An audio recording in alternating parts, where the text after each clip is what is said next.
오늘 우리에게 주시는 하나님의 말씀은 누가복음 8장입니다. 누가복음 8장 16절에서 25절까지 말씀입니다. 16절에서 25절까지 드라마 바이블로 낭독될 때에 눈과 마음으로 함께 읽도록 하겠습니다. 누구든지 등불을 켜서 그릇으로 덮거나 평상 아래 두지 아니하고 등경 위에 두나니 이는 들어가는 자들로 그 빛을 보게 하려 함이라. 숨은 것이 장차 드러나지 아니할 것이 없고 감추인 것이 장차 알려지고 나타나지 않을 것이 없느니라. 그러므로 너희가 어떻게 들을까 스스로 삼가라. 누구든지 있는 자는 받겠고 없는 자는 그 있는 줄로 아는 것까지도 빼앗기리라 하시니라. 예수의 어머니와 그 동생들이 왔으나 무리로 인하여 가까이 하지 못하니 어떤 이가 알리되 당신의 어머니와 동생들이 당신을 보려고 밖에 서 있나이다. 내 어머니와 내 동생들은 곧 하나님의 말씀을 듣고 행하는 이 사람들이라. 하루는 제자들과 함께 배에 오르사 그들에게 이르시되 호수 저편으로 건너가자. 이에 떠나 행선할 때에 예수께서 잠이 드셨더니 마침 광풍이 호수로 내리침에 배에 물이 가득하게 되어 위태한지라.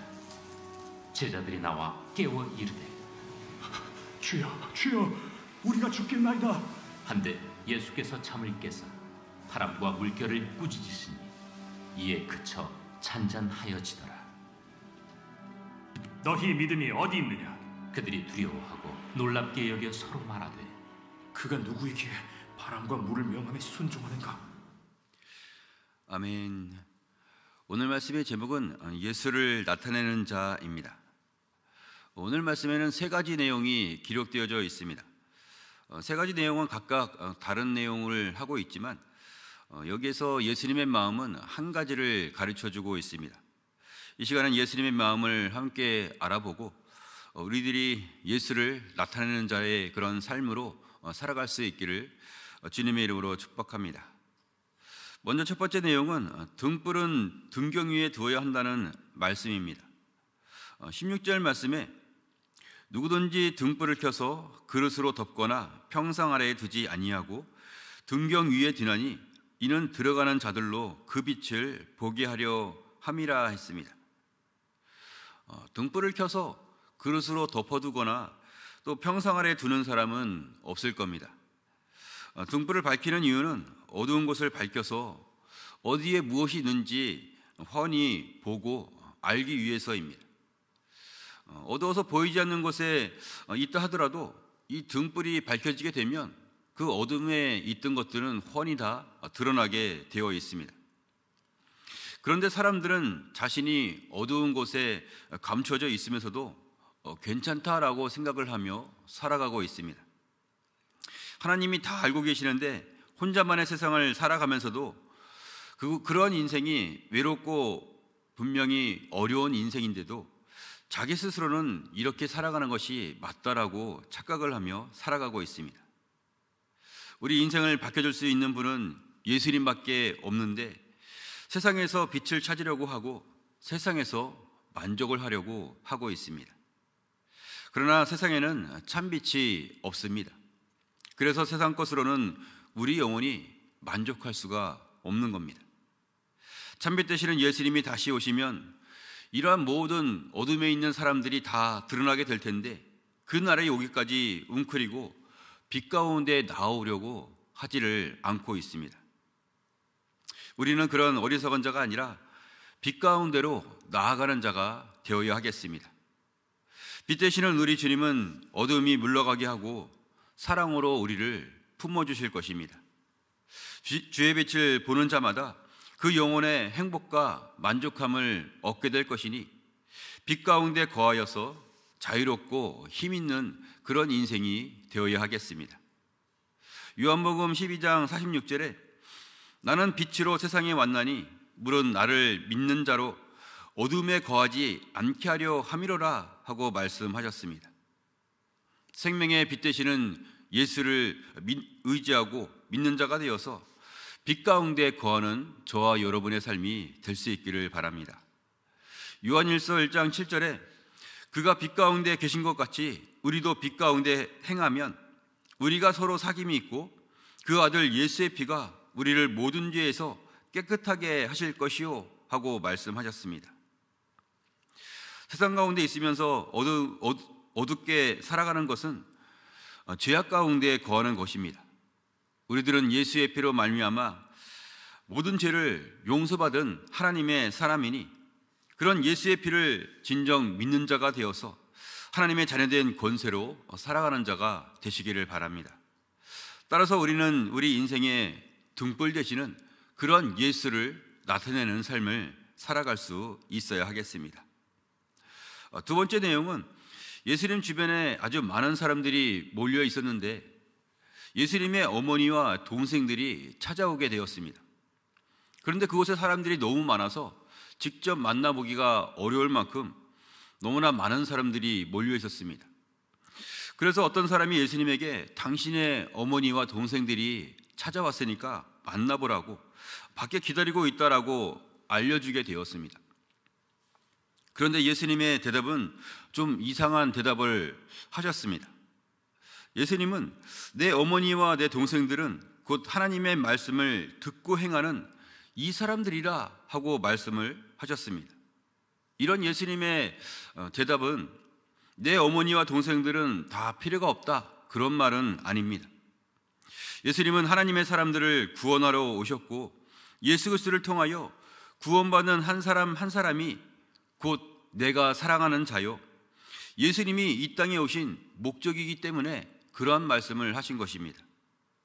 예수님이 태어난 그 가정의 아들로서 살아가는 그런 사람이 아니라 많은 사람들을 구원하기 위해서 오셨다라는 겁니다. 여기에는 보여지는 예수님의 모습이나 어떤 말들보다 훨씬 더 간절하고 애절한 마음이 담겨져 있습니다. 어머니나 동생들이 나를 사랑하고 아껴주고 있는 것 알고 있지만 그런 사람의 감정에 치우치지 아니하고 나는 십자가의 길을 걸어가겠다라는 겁니다.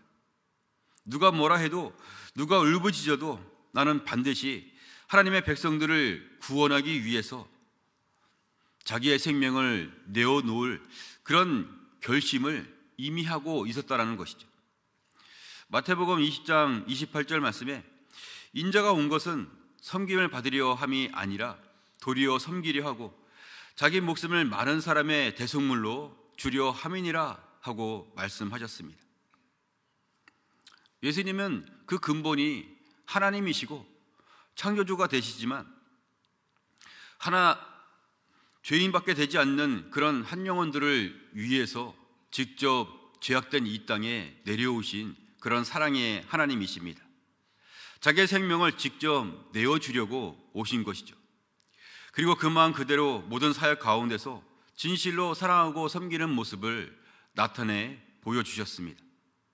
그렇다면 우리들도 그 사랑에 힘입어서 주의 사랑을 나타내는 자가 될 수 있어야 하겠습니다.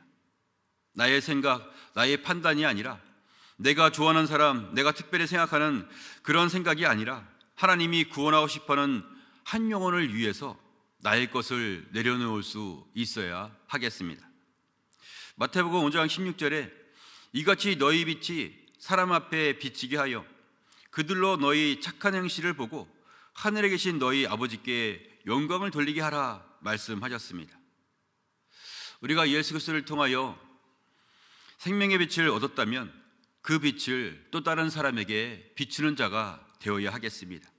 그것이 진정 하나님이 원하시는 일이고 그런 믿음의 작은 모습을 통해서 하나님은 영광의 빛을 또 생명의 빛을 또 다른 사람에게 비춰줄 수 있도록 역사해 주실 것입니다. 우리 모두 예수를 나타내는 자가 되어 그런 지혜의 생명의 빛을 바라는 자가 될 수 있기를 축복합니다. 마지막 세 번째 내용은 바람과 파도를 잠잠케 하시는 내용입니다. 예수님이 제자들과 함께 배를 타고 가시는데 아주 거센 풍랑이 일어나게 되었습니다. 풍랑이 얼마나 거셌는지 배에 물이 침범을 하게 되었고 제자들은 이러다가 죽을 수도 있겠다라는 위기감을 느낄 만큼 매우 심각한 상황으로 전개되어졌습니다. 그래서 제자들이 예수님을 깨우며 주여 주여 우리가 죽겠나이다 하면서 예수님을 깨웠습니다. 제자들이 깨우는 소리에 예수님은 잠에서 깨어서 일어나 어떻게 하셨느냐? 바람과 물결을 꾸짖었습니다. 바람아 바다야 잠잠하라 하고 명령하실 때에 그 바람과 바다가 순종하게 되었고 곧 잔잔하게 되었습니다. 여기에는 예수님이 바람과 바다도 잠잠하게 하실 수 있는 능력이 있다라는 것을 보여주고 있습니다. 사람의 모습으로 이 땅에 오셨지만 예수님이 바로 창조주 되시고 이 모든 만물을 직접 주관하고 있는 그런 분이라는 것을 보여주고 있습니다. 그러한 하나님이 사람의 모습으로 이 땅에 내려오신 것이죠. 죄악 중에 헤매고 있는 사람들을 구원하시려고 종의 모습으로 친히 다가오신 것입니다. 바람과 바다를 잠잠케 하신 예수님은 제자들에게 이렇게 말씀을 하셨습니다. 오늘 말씀 25절 말씀에 제자들에게 이르시되 너희 믿음이 어디 있느냐 하시니 그들이 두려워하고 놀랍게 여겨 서로 말하되 그가 누구이기에 바람과 물을 명함에 순종하는가 하더라 하고 나와 있습니다. 예수님은 제자들에게 믿음을 원했습니다. 너희에게 믿음이 있다면 이제 죽어야 할 예수가 다시 살아나게 될 것을 믿는 자가 되라는 겁니다. 너희에게 믿음이 있다면 구원을 베푸실 예수 그리스도를 믿고 그 믿음대로 행하는 자가 되라는 것이죠. 믿음이 있다면 하나님이 역사하실 것이고 믿음이 있다면 하나님이 반드시 응답하실 것이니 너희는 믿음 있는 자가 되어서 예수를 나타내는 자가 되라는 말씀입니다. 우리 모두 예수 그리스도를 진정 믿는 자가 되시기를 바랍니다.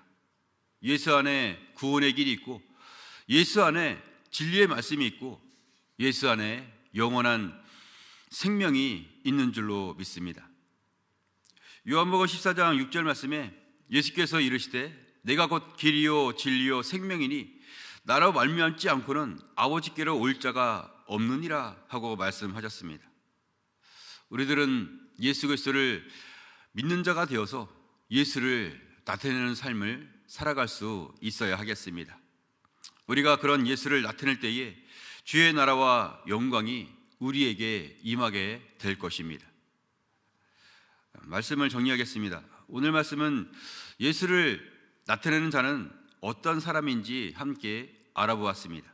예수를 나타내는 자는 첫째는 등불을 등경 위에 두어야 하는 것처럼 예수라는 등불을 밝히는 자가 되어야 합니다. 둘째는 예수님의 어머니와 형제는 하나님의 말씀을 행하는 사람들이라고 말씀하신 것처럼 우리의 선한 행실을 다른 사람에게 보여줄 수 있어야 합니다. 셋째는 바람과 바다를 잠잠케 하시는 예수를 믿는다면 믿음으로 담대하게 나아갈 수 있어야 합니다. 그리할 때에 우리의 삶을 통해서 예수의 빛이 빛나게 될 것이고 하나님께 영광을 돌릴 수 있도록 역사해 주실 것이고 생명의 길이 펼쳐지게 될 줄로 믿습니다. 우리 모두 예수를 나타내는 자가 될 수 있기를 주님의 이름으로 축원합니다.